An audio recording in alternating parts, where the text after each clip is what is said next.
선물은 하나님의 뜻을 가르치는 것. 선물은 바로 하나님의 뜻을 가르치는 것이라는 제목으로 하나님의 말씀을 전하겠습니다.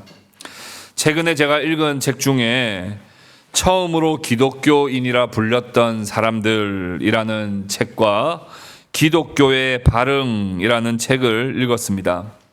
이 책들은 초기 기독교가 어떻게 성장했는가 하는 점을 다루는 책입니다. 로마 제국의 변방에서 시작된 미약하고 이름 없는 소수 종교가 로마 제국의 주요 종교, 더 나아가 국교로 어떻게 성장할 수 있었는가 하는 부분을 사회과학적 관점으로 분석한 책입니다. AD 40년경, 그러니까 예수님께서 승천하신 이후에 제자들이 남겨지고 이제 교회를 세워나가는 그 시점에 기독교 인구는 약 3,000명에 불과했습니다. 그것도 베드로가 설교하고 3,000명이 돌아와서 3,000명이지, 베드로가 설교해서 3,000명이 회개하지 않았다면 사실은 한 120명 정도에 불과한 매우 그냥 하나의 동아리 같은 그런 집단에 불과했습니다. 당시 로마 제국의 인구가 약 6천만 명이었으니 인구의 3,000명이라고 보더라도 0.005%에 불과했습니다. 유대교의 분파 중에 하나로 여겨졌던 것이죠. 그러나 10년마다 40%씩 꾸준히 성장을 하게 되는데 AD 300년이 되었을 때 기독교 인구가 600만 명이 되었습니다. 로마 제국 전체의 10%에 해당할 정도로 엄청난 주요 종교로 성장을 하게 된 것이고, AD 313년에는 기독교가 공인되었고 AD 380년에는 로마의 국교가 되기까지 이르게 됩니다. 어떻게 이게 가능했을까? 그럴 수 있었던 몇 가지 많은 요인들을 이 책에서 분석하고 있습니다만, 제가 좀 주요하게 보는 중요한 요인 중에 하나는 그 당시의 로마 헬레니즘 사상 가운데 살아가고 있는 로마 시민들과 차별되는, 그들과 구별되는 사람들의 삶의 양식이었다는 거예요. 사상도 삶의 방식도 완전히 로마 사람들과는 구별되었다는 점을 주요한 요인으로 꼽습니다. 당시 로마 사회에서는 인간을 이해할 때 철저히 기능적으로 이해했습니다. 이 사람은 기능이 좋은 사람이냐, 기능이 안 좋은 사람이냐, 싸움에 나갈 만한 사람이냐, 싸움에 못 나갈 만한 사람이냐, 똑똑하냐, 안 똑똑하냐, 일을 잘하냐, 못하냐, 철저히 사람을 기능적으로 평가하고 판단했습니다. 그러다 보니까 여성을 바라볼 때도 성적인 어떤 대상 정도로만 로마 제국 사람들이 이해를 했는데, 그러다 보니까 성적으로도 매우 문란했습니다. 당시 출산하게 되는 아이들은 자주 대부분 낙태했고, 아이를 낳았다 하더라도 원치 않는 경우에는 유기하거나 매매하는 것이 매우 일반적이었고 합법적이었습니다. 어린이들은 매우 미성숙하고 불필요한 존재로 인식하여 정식 구성원으로 받아주지 않았을 뿐만 아니라 장애인이나 사회적 약자에 대해서 학대하는 것이 합법이었습니다. 왜냐하면 기능이 낮다는 이유 때문이었습니다. 그런데 그 당시에 120명으로 시작했던, 아니 3,000명으로 시작했던 이 기독교는 로마 제국 안에 속해 있었지만 전혀 로마 제국의 사람들과 다른 세계관, 다른 인간관, 따라서 다른 라이프 스타일을 살았다는 거예요. 기독교인들은 일단 여성을 존중했습니다. 성적인 대상으로 생각하지 않고 하나님의 형상으로 바라보았고, 그 여성을 존중하다 보니 성적 문란함을 배격하였고 결혼을 중요한 가치로 여겼습니다.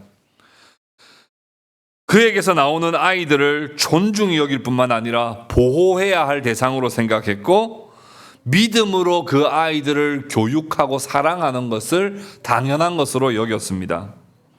생명을 경시하는 사상에 단호하게 반대하며 어린아이들뿐만 아니라 약자들을 위한 수고와 섬김을 기독교인들은 아끼지 않았던 거예요. 특히 우리로 칠 것 같으면 코로나 같은 그 당시에 대규모의 이 전염병이 2번이나 돌았는데, 그때 기독교인들의 그 반응은 많은 사람들이 기독교로 돌아오도록 하는데 중요한 역할을 했는데, 특히 어린아이들을 돌보고 환자들을 돌보는 거예요. 자기 살고자 도망치지 않고, 그 당시에 로마 제국의 지도자들은 다 자기 살고자 도망쳤거든요. 근데 기독교인들은 그 사람들을 위해 기도하고 간호해주고 특히 어린아이들을 보호했습니다. 그러다 보니까 그 전염병이 2번 지나갔는데 많은 아이들이 다 죽었는데 기독교의 아이들이 많이 생존한 거예요. 그러다 보니까 기독교의 그 젊은 인구들이 많아지게 되었고, 그 기독교의 그 사랑과 인간을 존중히 여기고 생명을 소중하게 여기고 어린아이들을 돌보는 그것들이 많은 사람들에게 감동을 주어서 로마 제국의 주요한 종교가 될 뿐 아니라 그 영향력이 너무 막강하여 로마 황제가 국교로 승인하지 않을 수 없는 그 압박감을 느껴서 로마의 국교로 이 기독교를 승인하는 데까지 이르게 되었습니다. 확실히 기독교는 그들 가운데 살았지만, 로마 제국의 한 시민으로 살았지만, 그들의 삶의 방식과 인간을 대우하고 인간을 바라보는 관점이 기독교인은 완전히 구별되고 달랐던 거예요. 그리고 자신들의 기독교 신앙의 믿음에 따라 소신 있게 살았던 것입니다. 사회 속에서 하나님 나라의 백성다움이 무엇인지, 기독교의 그 아름다움이 무엇인지를 몸소 실천함으로써 정말 미개하고 미약한 소수 종교에서 정말 로마 제국을 변화시키는 그런 기독교가 되었다는 겁니다. 오늘날 우리가 살아가는 2025년도의 이 현대 사회는 인간을 바라보는 관점이 어떻습니까? 사람을 어떤 관점으로 바라봅니까? 여성을 또는 남성을 바라보는 관점이 어때요? 결혼에 대해서는 어떤 생각을 가지고 있고, 출산에 대해서는 어떤 생각을 가지고 있고, 아이를 양육하는 일에 대해서는 어떻게 생각을 하고 있습니까? 지금 이제 대선이 한 달 남았습니다만 모든 대선 후보들의 핵심 키워드가 다 청년, 결혼, 출산, 육아, 이런 것들이 지금 오늘날 우리 사회의 가장 중요한 쟁점입니다. 여기에서 우리 기독교인들이 정말 한 사람을 바라보는 관점이 달라질 수만 있다면, 결혼에 하나님께서 만드신 이 결혼의 소중함, 출산의 그 귀함, 존귀함, 아이들을 양육하고 아이들을 소중하게 여기며 그들에게 하나님의 그 바른 가치관을 가르쳐 주는 것들이 우리 교회에서 진정으로 실천된다면, 분명히 21세기에도 그 당시 AD 4세기, 3세기 못지않은 엄청난 파급력이 있지 않을까 생각합니다. 이것을 우리가 입법부로 가가지고 행정부로 가서 우리가 법을 제도화하는 것은 좀 자치한다 할지라도, 우리의 삶 속에 우리 기독교 신앙을 가지고 우리가 그런 가정을 소중히 여기고 자녀들을 정말 사랑으로 가르치고 정말 이 생명을 소중하게 여길 수 있는 그 마음들이 우리 기독교에게서 다시 일어날 수만 있다면, 이 세상에, 흑암같이 어두운 이 세상에 밝은 한 줄기의 빛을 비출 수 있지 않을까, 그런 생각을 해봅니다. 5월 가정의 달을 맞아서 오늘 우리는 하나님이 가정을 왜 세우셨는지, 부모가 된다는 것은 어떤 의미인지, 자녀를 어떻게 양육하는 것이 복된 것인지 오늘 말씀을 통해서 함께 살펴보고자 합니다. 오늘 이 말씀을 들을 때 하나님께서 세우기를 원하시는 이 가정이 아름답게 세워지고 또 회복되어지는 은혜가 저와 여러분 가운데 있기를 주님의 이름으로 축복합니다. 우리 첫 번째는 가정의 부모를 세우신 이유입니다. 가정의 부모를 세우신 이유입니다. 10계명 중에 5계명은 내 부모를 공경하라입니다. 여러분들 부모님을 공경하시기 바랍니다. 부모님을 공경해야 하는 가장 중요한 이유는 하나님께서 부모에게 자녀를 낳고 먹이고 입히고 무엇보다 주의 교훈으로 가르치고 지도할 권세를 주셨고 그 권세를 받은 자들이기 때문에 그래요. 남들보다 훌륭해서도 아니고 남들보다 뛰어나서도 아닙니다. 자녀에게 있어서는 나를 낳고 입히고 먹이며 주의 교훈으로 가르칠 권세를 하나님께 부여받은 권세자이기 때문에 부모님을 공경해야 하는 겁니다.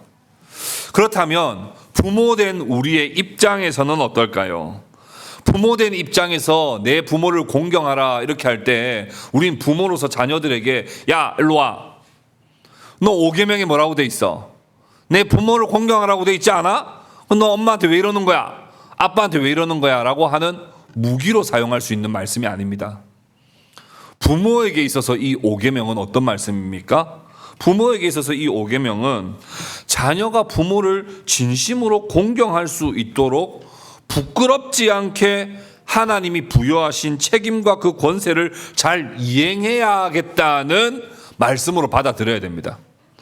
내가 그 책임을 다하지도 않으면서 내가 아이를 진심으로 사랑해 주지도 않으면서 부모에게 자녀에게 내 부모를 공경하라고 했지라고 말한다면 그건 오히려 하나님의 이름을 망령되이 일컫는 것이 됩니다. 오히려 부모에게 있어서 이 5계명은 맞아. 우리 아이들이 나를 공경할 수 있도록 그에 따른 책임과 그에 따른 권세를 내가 잘 이행해야지 우리 아이들도 나를 잘 공경할 수 있겠다라고 그렇게 생각을 해야 하는 것입니다. 하나님께서 이 부모에게 자녀를 맡기시고 그 자녀를 가르칠 책임과 권세를 분명히 주셨습니다. 아담에게 이렇게 말씀하셨죠. 창세기 1장 28절 말씀인데요. 우리 같이 한번 읽어볼까요? 창세기 1장 28절입니다. 같이 읽겠습니다. 시작. 하나님이 그들에게 복을 주시며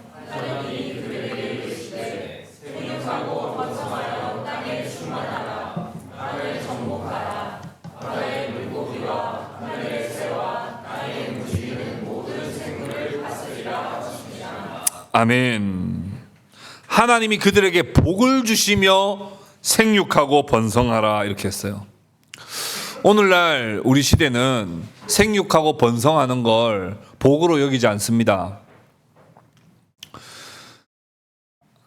기껏해서 애를 낳아도 괜히 낳았다고 후회하고 키우다가 힘드니까 오히려 저주하게 이르는 경우가 얼마나 많은지 모릅니다. 그러나 성경은 분명히 말씀합니다. 하나님이 자녀를 주신 것은 분명히 복입니다. 생육하고 번성하여 땅에 충만하라 하신 것은 하나님의 명령일 뿐 아니라 하나님의 복의 실현입니다. 그리고 우리에게 다스리라 말씀하셨어요. 낳고 끝이 아니에요. 생육하고 번성한 게 끝이 아니에요. 충만한 게 끝이 아닙니다. 그 모든 걸 잘 하나님의 질서와 법을 따라 다스려야 됩니다. 잘 다스리는 게 너무 중요한 거죠. 이것은 1차적으로는 세상을 향한 문화명령이다 이렇게 생각할 수 있지만 1차적으로는 당장의 내 자녀와 내 가정에서부터 실현되는 거예요. 내 자녀와 내 가정도 실현 못하면서 지구 환경을 내가 다스리겠다? 내가 동물들을 다스리겠다? 정치권에 나가서 정치를 다스리겠다? 이거 어불성설이에요. 먼저 우리 가족, 내 자녀들을 먼저 하나님의 질서와 사랑으로 잘 다스리는 거예요. 이거 중요한 창조 때부터 주신 부모의 권세요, 명령이라는 사실을 기억해야 됩니다. 아브라함에게도 이렇게 말씀을 하셨죠. 창세기 18장 19절입니다. 우리 같이 한번 읽겠습니다. 같이 읽겠습니다. 시작. 내가 그로 그 자식과 권속에게 명하여 여호와의 도를 지켜 의와 공도를 행하게 하려고 그를 택하였나니 이는 나 여호와가 아브라함에게 대하여 말한 일을 이루려 함이니라. 하나님께서 아브라함을 택하셨습니다. 아브라함을 택하여 아브라함에게 궁극적으로 너를 통하여 온 세상이 복을 받게 하겠다고 하셨지만, 그 이전에 1단계는 뭡니까? 내 자식과 내 권속에게 먼저 여호와의 도와 여호와의 의로와 공도를 지키게 하여 내 자녀들이 먼저 하나님의 은혜를 복을 받고 그것이 계속해서 확장되어 온 세상이 복을 받는 원리예요. 이게 아브라함에게 주신 명령입니다. 너 아들은 그냥 소홀하게 돼도 돼. 네 자식들은 소홀하게 돼도 돼. 너는 복의 근원이야. 온 세상을 복되게 만들어. 이렇게 말씀하시는 것이 아니라고요. 네 자식이 먼저 복을 받도록 하나님의 의와 하나님의 도를 지켜 의와 공도를 행하게 하는 것. 이게 바로 아브라함에게 주셨던 중요한 사명이라는 거예요. 모세와 이스라엘 백성들에게도 동일하게 말씀하셨습니다. 출애굽기 12장 26절 27절 같이 읽어볼까요? 같이 읽겠습니다. 시작. 이후에 너희의 자녀가 묻기를 이 예식이 무슨 뜻이냐 하거든 너희는 이르기를 이는 여호와의 유월절 제사라. 여호와께서 애굽 사람에게 재앙을 내리실 때에 애굽에 있는 이스라엘 자손의 집을 넘으사 우리의 집을 구원하셨느니라 하라 하매 백성이 머리 숙여 경배하니라. 유월절을 지켜요. 자녀들과 함께 유월절을 같이 지키라는 말씀입니다. 그럼 자녀들이 묻겠죠. 이 유월절을 왜 지키는 거예요? 당연히 묻겠죠. 그때 하나님이 어떻게 우리를 구원하시는 줄 알아? 하면 하나님의 구원의 이야기를 계속해서 전수해 주라는 거예요. 그냥 몰라 그냥 우리나라 지키잖아. 똑같아. 그냥 광복절 이런 거랑 똑같은 거야. 3.1절 이런 거야 그냥. 이게 아니라 하나님이 구원하신 그 구원의 이야기를 자녀들에게 계속해서 전해주라는 거예요. 신명기 4장 9절 같이 읽어봅시다. 신명기 4장 9절입니다. 시작. 오직 너는 스스로 삼가며 내 마음을 힘써 지키라. 그리하여 내가 눈으로 본 그 일을 잊어버리지 말라. 내가 생존하는 날 동안에 그 일들이 내 마음에서 떠나지 않도록 조심하라. 너는 그 일들을 내 아들들과 내 손자들에게 알게 하라. 죽는 날까지 하나님이 내게 은혜 베푸시고 구원 베푸신 것을 잊지 말라 말씀하면서 동시에 나만 안 잊으면 되는 게 아니라 내 아들들과 내 손자들에게도 그것을 반드시 알게 하라고 말씀하셨어요. 반드시 알게 하라는 거예요. 이스라엘 백성들이 애굽에서 나올 때 본 놀라운 하나님의 구원의 이야기들을 자신뿐 아니라 자신의 자녀와 아이들이 계속해서 알도록 그 절기를 지키며 살도록 그렇게 이스라엘 백성들에게 하나님이 명령하신 것이지요. 우리가 잘 아는 말씀 하나 더 읽어봅시다. 신명기 6장 4절에서 7절입니다. 하나님께서 이스라엘의 믿음의 가정들에게 어떤 명령을 하셨습니까? 같이 읽어봅시다. 시작. 이스라엘아 들으라. 우리 하나님 여호와는 오직 유일한 여호와시니 너는 마음을 다하고 뜻을 다하고 힘을 다하여 내 하나님 여호와를 사랑하라. 오늘 내가 내게 명하는 이 말씀을 너는 마음에 새기고 내 자녀에게 부지런히 가르치며 집에 앉았을 때든지 길을 갈 때든지 누워 있을 때든지 일어날 때든지 이 말씀을 강론할 것이며. 그러니까 부모가 해야 하는 중요한 일은 아이를 낳는 것도 중요한 일이고 아이들을 입히고 먹이고 키우는 것도 중요한 일입니다만 성경이 부모에게 절대로 잊지 말아야 할 중요한 소명을 주신 것은 뭡니까? 하나님의 구원의 은혜를 자녀들에게 가르쳐 주라는 거예요.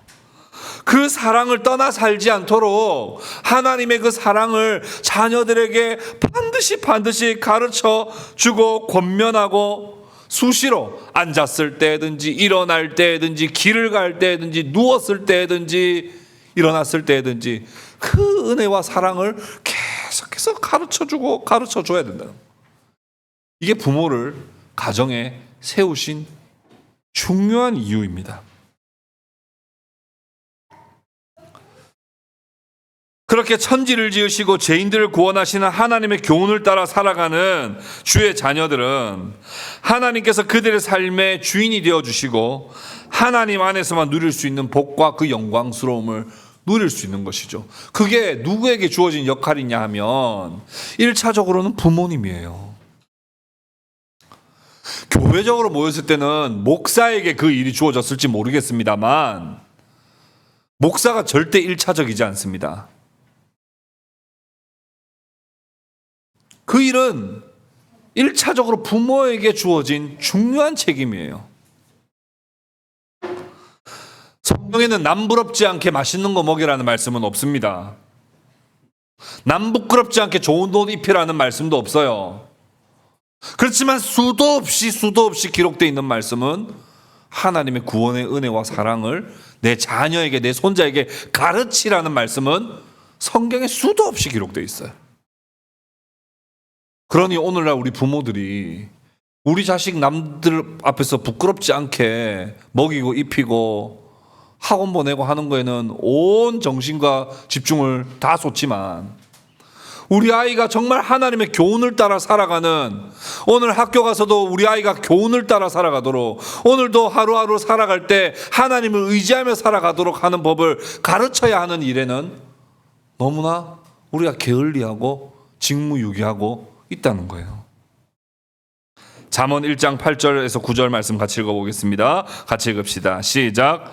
내 아들아, 내 아비의 훈계를 들으며 내 어미의 법을 떠나지 말라. 이는 내 머리에 아름다운 관이요 내 목에 금사슬이니라.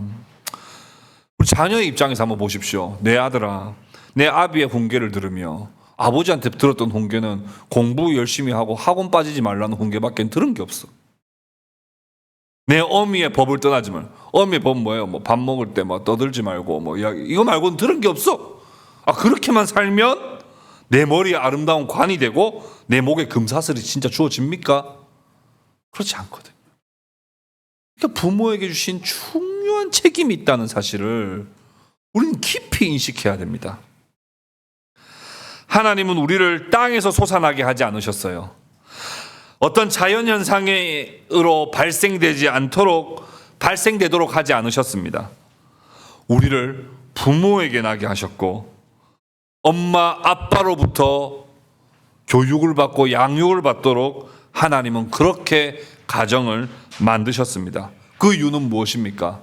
부모를 통해 아직 어릴 때 하나님을 제대로 알지 못하지만, 아직 어릴 때 하나님의 말씀을 제대로 이해하지 못하지만, 아직 어릴 때 하나님을 인격적으로 고백하지 못하지만 부모를 통하여 그 은혜와 사랑을 느끼도록, 그 은혜와 사랑을 느끼도록 그렇게 부모를 세워주셨다는 사실을 우리는 기억해야 할 것입니다. 두 번째, 그렇다면 하나님의 뜻을 잘 가르친다는 것은 무엇일까? 하나님의 뜻을 잘 가르친다는 것은 무엇일까 하는 거예요. 좋은 부모의 본은 바로 하나님 아버지이십니다. 하나님을 아버지라고 부르도록 하신 것은 정말 세상적인 말로는 신의 한 수예요. 하나님을 그냥 막 대단한 분, 막 존귀한 분 이렇게 부르면 되는데 예수 그리스도를 통하여 우리는 하나님을 아버지라고 부르게 해주셨다는 것은 부모로서 어떤 본을 따라 살아가야 하는지를 하나님을 통하여 우리로 하여금 배우게 하셨고, 하나님을 통하여 우리는 그것을 그대로 모방하여 할 수 있도록 해주셨다는 사실을 우리는 기억해야 됩니다. 아버지의 그 사랑, 아버지의 그 섭리, 아버지의 그 교육을 이야기하시기 위하여 예수님께서 한 비유를 통해서 말씀하셨는데, 이것이 오늘 부모에게 중요한 힌트가 될 것 같아 오늘 이 말씀을 잠시 나눕니다. 소위 말하면 탕자의 비유인데요, 이 말씀의 내용은 대략 다음과 같습니다. 둘째 아들 탕자가 어느 정도 컸을 때 자기에게 돌아올 분깃, 아버지의 재산 중에 자기에게 돌아올 분깃을 아버지에게 요구합니다. 그리고 아버지에게 받을 그 재산을 받아가지고 집을 나가버립니다. 그리고 나가서 그 재산을 가지고 살다가 허랑방탕하여 그 모든 것들을 다 탕진하여 버립니다. 먹을 것도 잘 것도 입을 것도 없이 아주 비참하고 궁핍하게 되었을 때 아버지가 생각이 났지요. 이 포인트를 한번 오늘 생각을 해보려고 하는 거예요. 어떻게 아버지가 생각날 수 있었을까? 아버지가 생각났다면 어떤 아버지가 생각났을까? 어떤 아버지가 생각났다면 아버지 어떤 가르침이 생각났을까 하는 거예요. 누가복음 15장 18절 19절 우리 같이 한번 읽어볼까요? 누가복음 15장 18절 19절입니다. 우리 같이 읽겠습니다. 시작. 내가 일어나 아버지께 가서 이르기를 아버지 내가 하늘과 아버지께 죄를 지었사오니 지금부터는 아버지의 아들이라 일컬음을 감당하지 못하겠나이다. 나를 품꾼의 하나로 보소서 하리라. 그렇게 결심하고 돌아갑니다. 이건 수도 없이 생각한 생각들입니다. 내가 아버지와 하늘 하나님께 범죄하였구나. 아 망했다 이게 아니에요. 아 재수없다. 아 조금만 더 잘 썼으면 돈 더 모을 수 있었는데 쪽팔려서 어떡하지. 부치면 가지도 못하고 이제 짜증나 이런 개념이 아니고 탕진하여 비참하게 되었을 때 아버지와 하늘 하나님께 범죄했다는 사실이 깊이 깨달아진 거예요. 아버지와 하늘 하나님께 내가 큰 범죄를 하였구나. 그걸 깊이 깨닫고 돌아갔습니다. 그래서 아버지를 만나자마자 어떤 고백을 했습니까? 21절 한번 더 읽어보겠습니다. 21절 같이 읽겠습니다. 시작. 아들이 이르되 아버지 내가 하늘과 아버지께 죄를 지었사오니 지금부터는 아버지의 아들이라 일컬음을 감당하지 못하겠나이다. 이 둘째 아들은 하늘과 아버지께 죄를 지었다는 생각을 수차례 했고 그 결국에 아버지께 가서 자신의 죄를 시인하며 진정으로 돌이키는 회개의 마음을 표현했습니다. 그는 단순히 아빠가 돈 아껴 써라, 이거 너 도박 같은 거 하면 큰일 난다, 이런 말 어겼다는 것 때문에 이런 고백을 할 수 없습니다. 너 내가 주는 돈 이거 잘 아껴 써야 돼. 만약 이런 당부만 했다면 이 아들은 이런 고백을 할 수는 없는 것이죠. 이 아들은 단순히 아버지의 뜻을 어긴 것으로 생각하지 않았고 아버지께 단순히 죄송하다고 생각하지 않았고 아버지와 하나님께 죄를 지었다고 고백했습니다. 그것은 이미 아버지 하면 딱 생각나는 것은 하나님의 교훈의 말씀의 가르침이었기 때문에 그렇습니다. 아버지 하면 딱 떠오르는 것은 아버지의 어떤 잔소리도 엄격함도 아니라 아버지 하면 떠오르는 것은 아버지는 항상 하나님의 말씀을 근거로 하여 나를 사랑으로 지도했기 때문에 아버지께 범죄했지만 아버지께 범죄하는 순간 나는 하나님께도 범죄한 것이 되는구나 라고 하며 깊은 깨달음을 얻게 된 것이죠. 물론 탕자가 아버지가 그렇게 만약에 잘 가르쳤다면 탕자가 저렇게 탕자가 될 수 있었을까 이런 말을 우리는 쉽게 할지도 모르겠습니다만 자녀의 이런 인생은 어떻게 되는지는 우리는 다 알 수 없습니다만 결과적으로 봤을 때 이 탕자가 아버지를 떠올렸고 하나님을 떠올릴 수 있는 사랑과 교육이 이루어졌다는 것만큼은 분명합니다. 아무리 잘 가르쳐도 아이는 엇나갈 수 있고 아무리 못 가르쳤지만 그래도 감사하게 어엿하게 듬직하게 잘 크는 아이들도 있습니다. 그렇지만 오늘 그걸 이야기하는 것이 아니라 분명 하나님의 질서와 교훈으로 가르치면 이 아이들은 언젠가는 아버지를 기억할 뿐 아니라 아버지가 전해주었던 하나님의 말씀을 반드시 기억할 것이라는 거예요. 탕자의 아버지가 평소에 하나님의 말씀과 교훈으로 꾸준히 가르쳤기 때문에 아버지께 죄를 범한 것이 곧 하나님께 죄를 범한 것이며 하나님께 죄를 범한 것이 곧 아버지께 죄를 범한 것이라고 깊이 인식했던 것입니다. 이 아버지는 하나님의 말씀을 말과 교훈으로만 가르치지 않았습니다. 자신이 친히 본을 보이심으로 하나님의 말씀을 가르쳤고 하나님의 사랑이 어떠한지를 아버지는 친히 아이에게 실천했습니다. 얼마나 그 아들을 사랑하는지 자신의 재산, 자기가 죽지도 않았는데 자신의 재산을 받아가지고 허랑방탕하게 다 탕진하고 돌아오는 이 아들이 아직도 거리가 먼데, 아직도 오려면 한참 멀리 있는데 발견하자마자 아버지가 그것을 보고 달려나가서 그 아들을 측은히 여기고 그 아들을 껴안고 입을 맞추어 주었습니다. 이건 오냐 오냐 하는 사랑이 아닙니다. 구별해야 됩니다. 오냐 오냐 하는 사랑이 아니라 이 아들의 회개, 이 아들의 돌이킴을 축복해 주는 아버지의 모습입니다.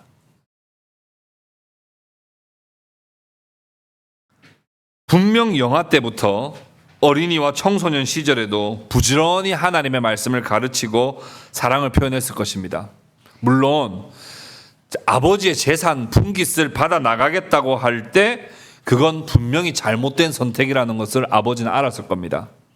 그렇게 하면 안 된다는 거 아버지는 알았습니다. 그러나 어느 정도 컸기 때문에 그 아들을 존중해줘야 될 필요성도 느꼈던 것 같습니다. 그래서 분명히 지금 저렇게 준비 안 된 상태로 재산 다 받아 나가면 저 재산 분명히 다 쓰고 올 텐데 내가 이거 줘도 되겠나 하는 생각은 분명히 있었겠습니다만은 그럼에도 불구하고 그 아들을 존중해 주었습니다. 실패할지라도 내가 그동안에 부지런히 가르쳤던 그 말씀을 언젠가는 떠올릴 것이라고 하는 것을 믿고 기도하는 마음으로 아들을 보내준 겁니다. 그것을 믿었고 보내주었기 때문에 돌아올 때 기도하는 마음으로 하나님, 우리 아들이 지금은 비록 실수하고 있는 것 같습니다. 그렇지만 그가 한 행동에 대하여 하나님 앞에서 진심으로 돌이키고 회개하며 하나님의 어엿한 믿음의 사람으로 다시 회복되게 해주십시오. 늘 기도하는 마음으로 아버지가 기다렸고 그 아들이 돌아오는 모습을 보며 너무나 측은히 여겨 가서 껴안고 입을 맞추어 주었던 것입니다. 탕자가 비록 일시적으로는 부모를 배반하고 떠났지만 후에 생각해 볼 때 과연 우리 아버지는 하나님의 뜻을 잘 가르쳐 주셨다. 그런데 내가 그것을 임의로 어기고 그릇된 길로 갔던 것이지 우리 아버지는 분명히 내게 바른 것을 가르쳐 주셨다 하는 것을 깊이 깨닫고 돌아온 것입니다. 그러니 너 어떻게 내 돈을 그렇게 내가 어떻게 모은 돈인데 그거를 그렇게 허랑방탕하게 얼마 시간도 되지 않아서 다 쓰고 돌아올 수 있냐 하고 싶은 말이 많지만 인간적으로 세상적으로 도의적으로 그러나 아버지가 가장 기뻐했던 것은 뭡니까? 이 아들이 하나님과의 바른 관계를 형성하게 되었다는 것에 감동한 거예요. 이거 오냐 오냐 하는 거 아닙니다. 지금 첫째 아들이 나중에 오늘 말씀에 읽어보지는 않았습니다만 첫째 아들 그 가족 불만이 많죠. 어떻게 돈 저렇게 다 쓰고 온 쟤를 저렇게 지금 환대해 줄 수가 있습니까? 아버지 제정신입니까? 이렇게 말합니다 말이에요. 근데 아버지는 그거 좋아하는 건 아니에요. 돈 다 쓰고 온 거 좋아하는 건 아니고 얘가 허랑방탕히 쓰고 온 걸 기뻐하는 건 아닙니다만 아버지가 평소에 가장 아이에게 강조했던 것, 아이에게 가장 많이 알려주고 싶었던 것, 아이에게 간절히 기도하고 소망했던 것은 하나님과의 바른 관계 형성이었거든요. 비록 실패했고 비록 모든 걸 다 날리고 돌아왔지만 이 아이가 하나님께로 돌아오고 하나님과 만날 수만 있다면 그것은 너무나 축복된 일이요. 그 아이를 정말 내가 축하해 줘야 될 일이라고 이 아버지는 판단했던 겁니다. 그래서 어떻게 했어요? 누가복음 15장 22절 24절 우리 같이 한번 읽어보겠습니다. 같이 읽겠습니다. 시작. 아버지는 종들에게 이르되 제일 좋은 옷을 내어다가 입히고 손에 가락지를 끼우고 발에 신을 신기라. 그리고 살찐 송아지를 끌어다가 잡으라. 우리가 먹고 즐기자. 이 내 아들은 죽었다가 다시 살아났으며 내가 잃었다가 다시 얻었노라 하니 그들이 즐거워하더라. 아멘.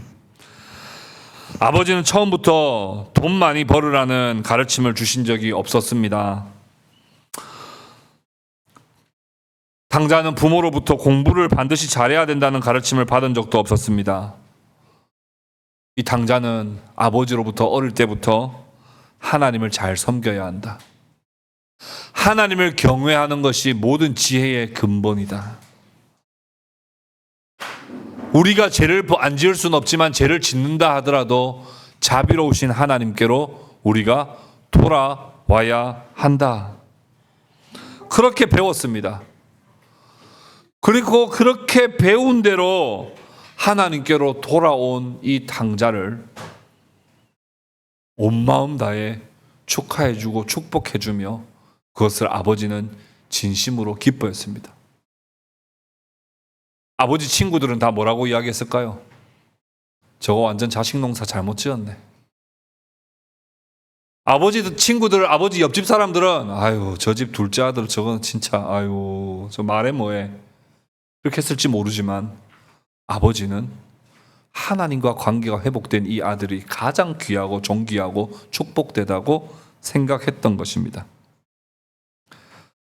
특히 재산을 분기수로 나눠줄 때는 분명 이렇게 가르쳤을 겁니다. 이 돈이라는 건 말이야 하나님이 주신 거야. 그러니까 이 돈의 주인은 내가 아니라 하나님인 거지. 그러니 이것을 사용할 때도 나의 정욕을 위해 사용하지 말고 하나님의 뜻에 합당하게 청지기로서 이 돈을 사용해야 돼. 왜냐하면 이 돈은 언제든지 우상 숭배가 될 수 있거든. 그러니 이 돈을 너무 사랑하지 말고 돈을 하나님의 뜻에 맞게 잘 사용했으면 좋겠다 하고 그 돈을 줬는데 이 아들이 자기의 정욕대로 아 이제 내 돈이다 하며 다 탕진하고 난 다음에 아버지 말씀이 생각이 난 거죠. 그리고 그것이 하나님께도 범죄한 것이라는 사실을 깨닫게 된 거죠. 왜요? 나는 청지기요 이 돈은 하나님의 것인데 내가 이걸 내 정욕대로 다 써버렸다니.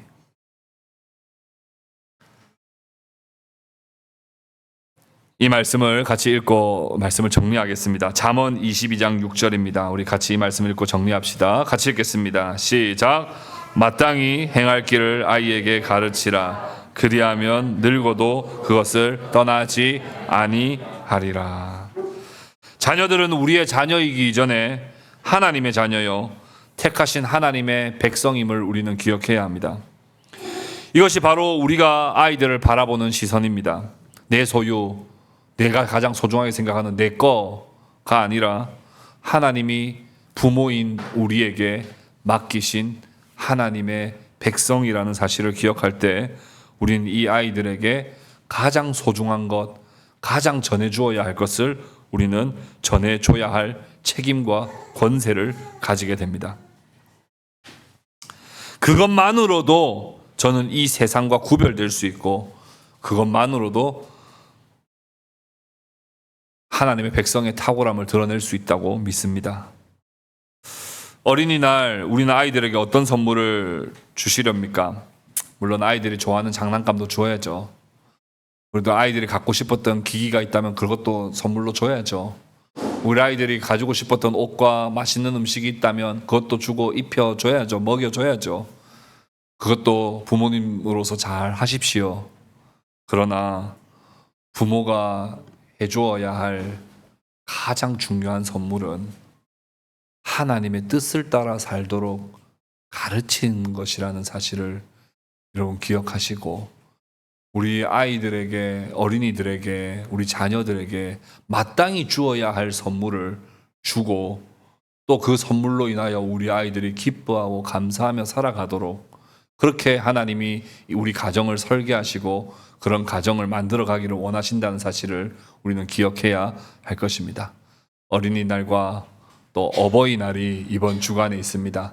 우리 가정을 함께 돌아보고 자녀와 부모가 하나님의 말씀에 합하게 또 하나님의 말씀에 순종하며 살아가는 믿음의 가정 다 되실 수 있기를 주님의 이름으로 축복합니다.